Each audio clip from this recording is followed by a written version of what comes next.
एहसास होता है कि उसका लाडला देवर एक अपराधी है, तो क्या वह पूजा के साथ खड़ी होगी? क्या ये दोनों औरतें मिलकर उस मर्दाना पूजा, जिसकी अभी अभी शादी हुई है, अपनी आंखों में नई नवेली दुल्हन के हजार सपने सजाए अपने ससुराल की दहलीज पार करती है, लेकिन शादी की पहली ही रात उसके साथ कुछ ऐसा घटित होता है जो उसकी रूह तक को कपा देता है। एक ऐसा भयानक सच जिसकी उसने कभी अपनी सबसे डरावनी कल्पनाओं में भी उम्मीद नहीं की थी। सहमी और टूटी हुई पूजा जब अपनी आखिरी एक कहानी एक बड़े घर की है जहाँ पर लोग बाहर से तो बड़े शरीफ दिखाई देते हैं, लेकिन अंदर से पूरे हैवानियत की जंगल दिखता है। आज दोस्तों हम इसी चिरैया सीरीज के बारे में बात करने वाले हैं और आप लोगों को एक एक पॉइंट बाई पॉइंट बताने वाला है, तो आप लोग वीडियो को अंत तक जरूर सुनिएगा।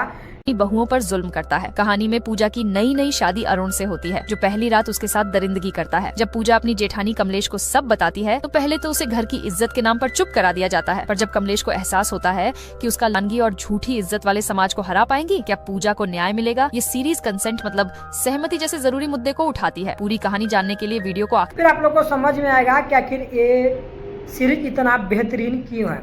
दरअसल दोस्तों इस सीरीज में एक पूजा नाम की लड़की होती है जिसका शादी भी हो जाता है और उसका पति जिस तरह से पहले ही रात में हैवानियत करता है, जहाँ पर पूजा सहमी हुई रहती है और अपने पति से कहती है कि आज रुक जाइए, अब तो आपका ही हूँ, कल कुछ कर लीजिएगा।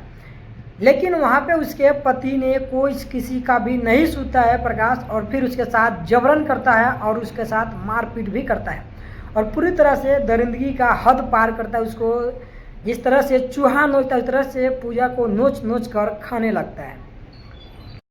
और पूजा जैसे ही दूसरे दिन अपने जेठानी कमलेश को ये सारी कहानी बताती है, कमलेश उसे गाल पे चाटा जल करके उसके घर की इज्जत बता करके उसके घर में ही रख देती है, जिससे उता करके फिर कुछ ही दिन बीतता है कि पूजा को वहाँ से हनीमून जाने का तैयारियाँ होने लगता है।